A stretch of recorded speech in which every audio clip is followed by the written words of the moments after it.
Today on SCC, the crew discuss how to prepare for sports card shows and how to make the most of the event. Coming up now on SCC, Sports Cards Culture.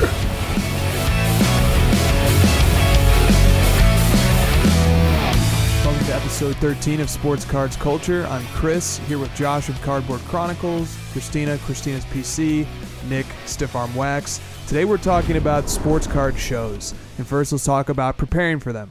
So card shows are cropping up with increasing frequency this spring. Sports card shows typically feature a number of dealers, anywhere from a handful to hundreds, depending on the size of the show. They set up booths that display cards, wax, memorabilia, and or a product or service that they might provide.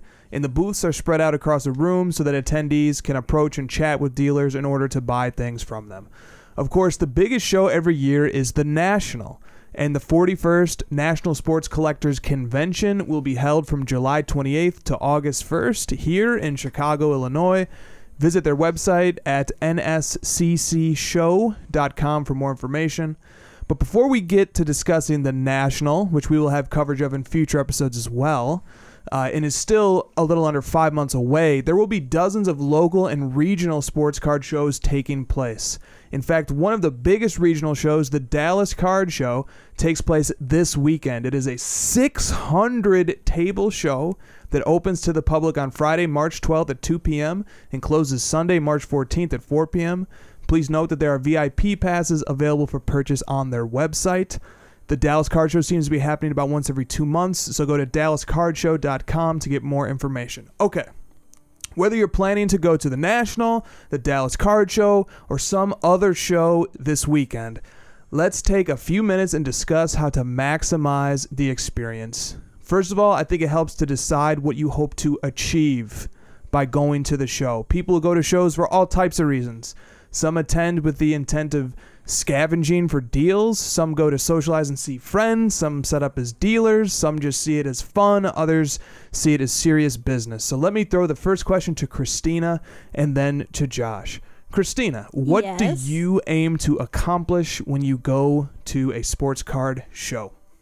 Well, I have a few different goals when I'm heading into a show.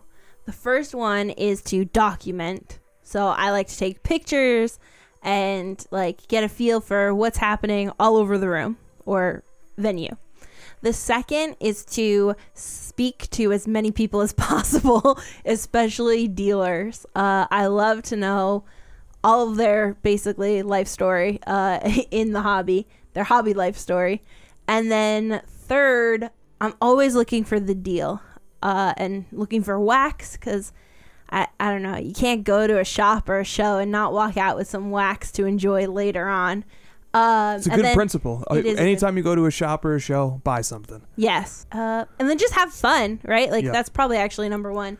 Like I'm just looking to enjoy my time. Don't take things too seriously and just enjoy the moment, even if you walk away without anything. Josh, what is your goal when you go to a sports card show? My goal, I usually have to set expectations of when I'm going. I like that you laid that out, that you kind of need to go with goals and figure out what you want to do. Because I think if you just go in there blindly, you could end up wasting a lot of your time. So my intention usually is to go there and just talk to people, meet people that I haven't met in person before, or, see friends that I've talked to online a lot. I think that's the number one thing for me at the shows. It's like the actual physical aspect of it, because cards are so digital. We're on Instagram, we're on eBay, we are chatting on Facebook Messenger, and so to actually be in person, I think is something you really got to take advantage of, and make those relationships, meet the people, meet the dealers that you've bought cards from, say thanks to those people. Just anything in person, I think I try to maximize that as much as possible, and try to make sure I see at least everybody once. Now, as a previous attendee of the National, which is a multi-day event, let me ask you some questions about preparation.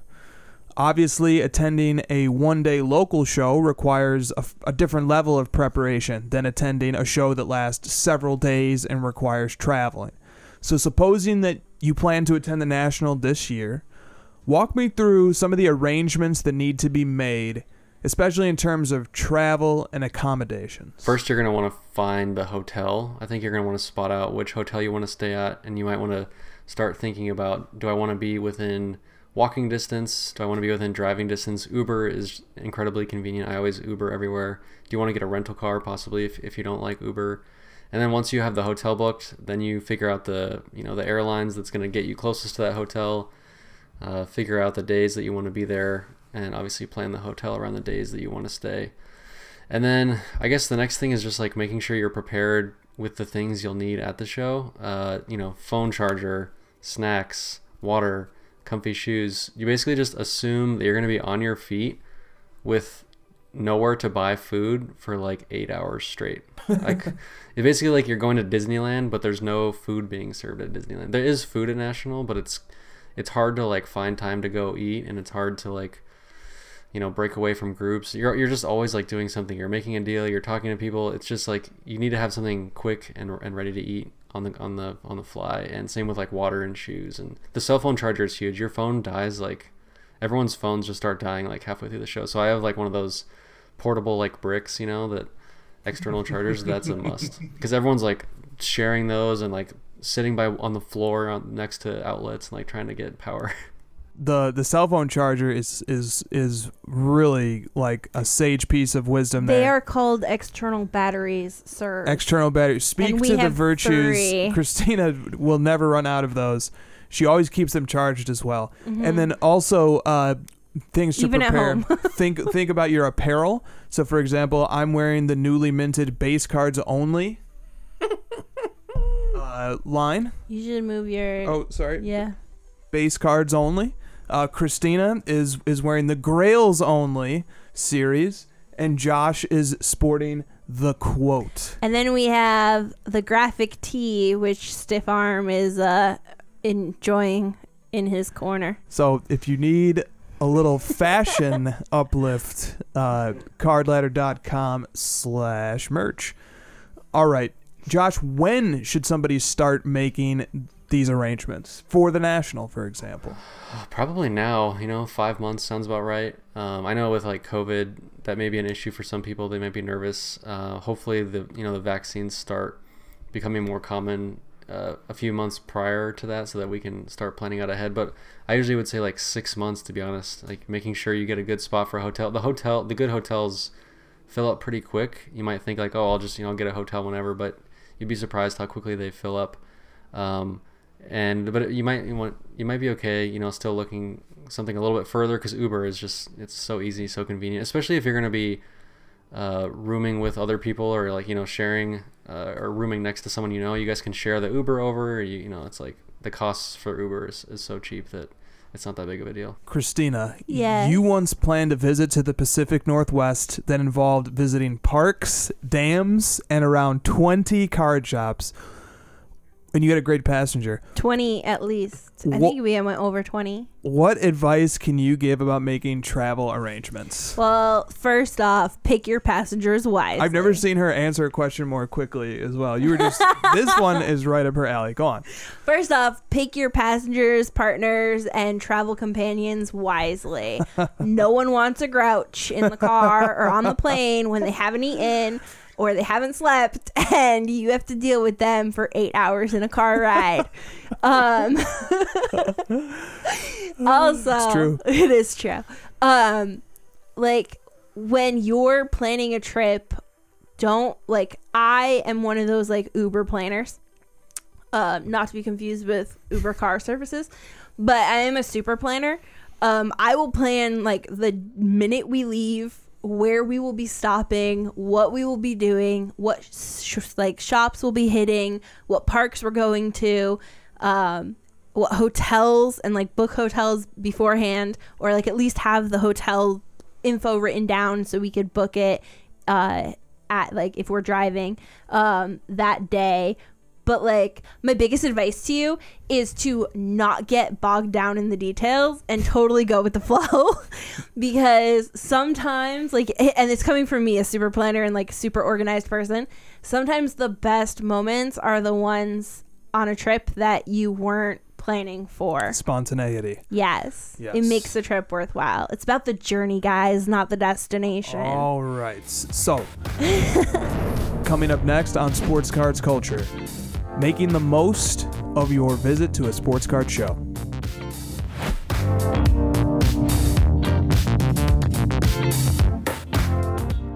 Imagine everything you love about the hobby in the palm of your hand.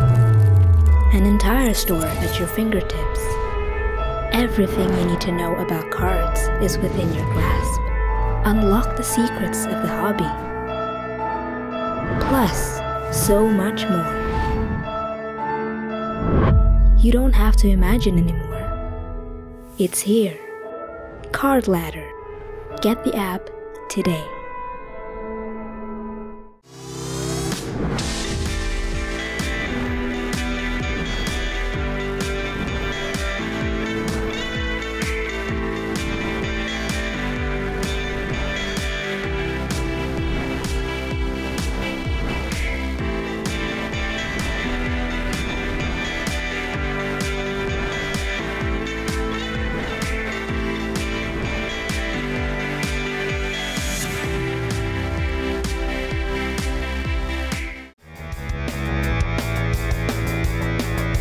You're watching SCC, Sports, Cards, Culture. Keep up with the crew and follow them on all the socials. Plus, join Josh and Chris and sometimes special guest Kristina every Friday night on Instagram Live. The Crossover.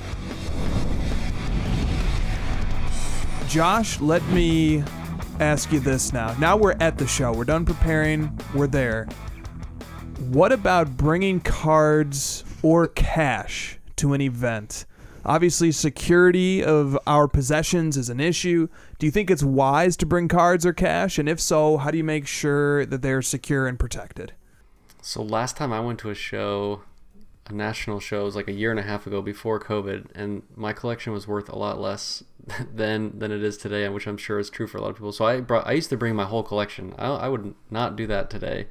I guess it just depends on like how much you're insured for, if you have collector's insurance, what you're willing to take on. But I would say like it's probably more comfortable than you might be picturing. Like there's not like people running around stealing stuff, but you obviously want to be very protective of your stuff and keep it in front of you if you can. I put like a small lock on my backpack because I had some cash in there, cards or whatever. So a lock on your backpack. Cash is important. So like I don't want to like recommend that you bring $50,000 cash or whatever, but it is important because it keeps you very nimble and making deals quickly and not having to like worry about, does this person take PayPal? But you can do PayPal with some people. You can PayPal friends and family them right in front of them, or Venmo, whatever. But most people at the shows definitely prefer cash. So like someone would just rather take the deal of cash if they had the option. So it keeps you nimble. So I would definitely recommend having a little bit. Kristina, do you bring cards or cash to shows? No. Well, I mean, I usually like every time I go to a shop or a show, I usually like stop at the bank on the way and like pick up some cash, but I'm not picking up cash like Josh is talking about. Sure. Like it's like I have $1,000 to buy a box, and you can't even buy a box anymore. And with that. Sometimes that's the difference. One guy has the cash. Yeah. The gal doesn't. Yeah. The deal goes to the cash holder. No, it doesn't. But like Josh said, you'll want to be careful and be very cognizant. Right. And I would also recommend, if you have cards that you're not looking to get rid of or like trade, and like these are your grail coffin cards, like I would caution you to think 3 times, like think thrice before you bring them to a show or a shop, because Kristina, think thrice. PC. Think thrice. All right, good. Josh, now suppose... That's going to be a new t-shirt. Josh, suppose I'm at a show and I see something that I'd like to buy. Do I need to pony up the full sticker price? Can I negotiate? Should I have cash in hand? Is it okay to offer to pay by PayPal? We kind of discussed that. Can I ask someone to hold an item for me? Can you walk me through the process of how to properly buy and or negotiate for a card at a show? Yeah, anything you said is really on the table. Like you can do any of those things, and most dealers are willing to like negotiate with you and come up with what's best for you. And holding the card is pretty common as well. Like, can you hold this while I go sell something or I go finish this other thing and come back. Some dealers will, you know, give you the heads up that like, hey, I'll hold it, but you know, if someone comes along, I can't promise that I won't sell it for full price. So, you know, you just have to communicate. It's all about like communicating with their dealers. Most of them are fair people. Like, they want to make a deal and they want to be happy just as much as you do. The prices on the cards at most shows are going to be shocking. Like, they're going to be way higher than market value, like 99% of the time. So don't get like thrown off by the sticker price. You can still obviously negotiate with most people. It's hard. I mean, negotiation is probably like the hardest part of the show, honestly, because the dealers they're professional negotiators. This is their job, is to like sell cards. So it's not that easy. You gotta be firm, and you gotta, you know, be willing to walk away, and yeah, paying cash can definitely help. That can help, you know, bring the price down a little bit, but you just got to be ready and stick to your price and be firm and not give in. But it's hard because, you know, you're there and you're in person and you want to make the trip worth it. You want to buy something. So there's that. And the dealers know that, and that's kind of part of it. Like, they know that, you know, it's harder to walk away in person than it is online. So definitely. And I would add to that, something that occurred to me as Josh was talking. Even if you're talking to a dealer, you know, this isn't a one-way relationship where like they're McDonald's and you're the customer and you're always right. These dealers are oftentimes also collectors, people with social media presences, you know, people who are involved in the hobby just like a collector is. You know, treat people with the same respect you'd want to be treated with. Put yourself in the shoes of the dealer. Dealers will put themselves in the shoes of the collector. You know, treat every transaction as if you're going to do more deals with this person later or more deals with them in the future. And I think that's going to lead to good outcomes. Now, Josh, suppose instead of buying, I'd like to offer a dealer an item that I have with me for sale. Like, I'd like to try and sell some cards to a dealer, or I'd like to try and trade to a dealer. How do you go about bringing up that topic with a dealer? this one's tough. Because Kristina was talking about, like, if you're nervous about a card and you're maybe like don't want to sell it and it's a grail, you don't want to bring it. That's great advice, because if you bring out one of those cards, the dealers are very I'll say like in shark mode to like get that card from you, and they're generally not going to pay you. They're generally not going to offer you like full market value. They're gonna want to make money on that. So they start moving into like dealer mode and wanting to buy from you, and they want to trade. So like if you bring that kind of stuff out, that really rare stuff, their eyes are going to light up and they're really going to like go after it. So if you're not ready to sell it, like, and you don't want to deal with that, do not bring it out of your container or your case. And a lot of them will be like, what do you got in the case? Let's take a look. Like, pull it out. And it's like, no, it's, you know, it's not that kind of stuff. So like you really got to be sure that the stuff you don't want to bring is hidden away. You can sell, obviously, like you can sell stuff real quick if you want. You're just going to basically take like 80% on the dollar for most of it. And most dealers kind of function that way. But they pay you cash usually, and they pay fast, and it's convenient. You're right there. You just gotta prepare for kind of the opposite of like the sticker prices that they ask. Like I had a scenario where I went to a high-end dealer, and he had a card that I own, and I asked him the price. He said $30,000. I literally pulled the same exact card, same grade, same grading company out of my pocket and said, okay, what would you buy mine for? And he says, $15,000. Oh, there's a $15,000 difference on the exact same card. Look at that. So did you stand there for the rest of the day, and every time someone came and looked at his card, you said, I'll give it to you for $25? Don't do that. Don't do that. That's a funny story. All right, so obviously the show is open all day, but deal making and festivities continue even after the doors to the venue close for the night. After party. So, no, it's not really. Tell me about trade nights and other after-hour events. Are they worth going to? How do you find out about them? So forth. Yeah, trade night is spectacular. Put on by Ryan, Card Collector 2. It's just a really great show. It's kind of like the Instagram of in-person dealer, or like an in-person show for Instagram, because all the people on Instagram are there. There's a lot of younger people, but there are, there's just everyone. All the people are there. It's not like it's just one type of collector or just Instagram people. It's open to anyone, and it's a lot of fun. And Ryan does a great job. He has great giveaways, prizes, drawings, and it's just kind of like a more like relaxed version of the show, because the show has this like dealer collector, like back and forth, like one side of the table and the other side of the table, and then the trade night is kind of just like everyone's on an equal playing field. We're all just like here trading with each other, so it's kind of like a different vibe, a little bit more relaxed and fun. And then I put on a like after hours party for a few like collectors. Yeah, it was like an after party at a sports bar, and we paid for food and drinks, and everyone had a blast. And you know, it was like a kind of like a more personal setting. So like as the night moves on, it gets more separated, and people break off into groups and do a lot of nighttime fun things. And there's like, you know, people go to casinos or they go to restaurants. Like there's all kinds of stuff. I remember invites to that after party were in high demand. People were messaging on Facebook trying to get into that event. Yes. Okay. Kristina, you and I have been to a number of trade nights. Correct. Are they worth the time and effort to attend? I think it depends. It depends what like where it is and what the environment is. So it totally depends if the trade night's worth it. If you've gone to trade night at a shop like every month for the past 3 months and like it's not been worth your time, and you leave at the end of the night and you're like, wow, like I would have had more fun on Instagram, like don't go to the next one. But luckily I've never had that problem. So the trade nights are totally worth it. So as we wrap up here, wait, I had a question for Josh. Oh, go ahead. Josh, are there too many things to do after National, like at the end of the night? Yes. And how do you decide? It's very hard to choose what you want to do, because like people break off into groups and you're like, do I go with this group or that group? So like the biggest thing for me, especially when you're talking about the trade night, is like I'm trying to plan who I'm going to be around. Like that's the one thing I can depend on, is like the people I know there, and like I want to make sure I'm in the groups that I want to be in with the right people.